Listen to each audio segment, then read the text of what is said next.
நாடாளுமன்றத்தில் அம்பேத்கர் குறித்து அவதூறான பேச்சு பரப்பியிருக்காங்க அப்படின்னு சொல்லிட்டு நமது உள்துறை அமைச்சர் அமித்ஷா மீது பல்வேறு புகார்கள் எழுந்து வருது.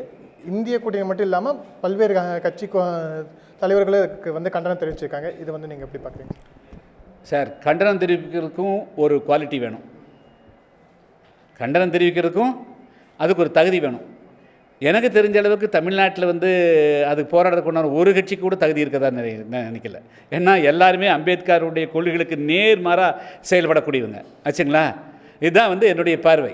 ஒரு கட்சிக்கும் கூட அந்த இது கிடையாது ஆச்சா. நான் எந்த கட்சின்னு சொல்லவில்லை.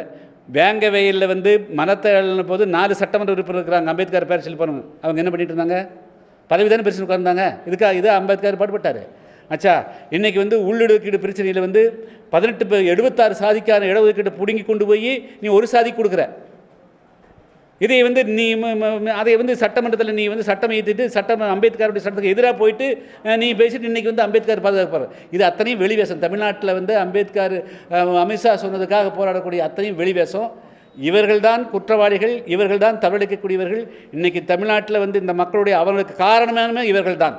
இவங்கெல்லாம் அம்பேத்கர் பாதையில் இருந்தாருன்னா இந்த கஷ்டமே இருக்காது ஆச்சுங்களா. அது நாடாளுமன்றத்தில் அமித்ஷா அவர்கள் அதை தவிர்த்திருக்கணும், அது வேறு விஷயம். ஆனால் அதை ஏற்று போராடுறதுக்குள்ள தகுதி தமிழ்நாட்டுக்கு எந்த கட்சிக்குமே கிடையாது.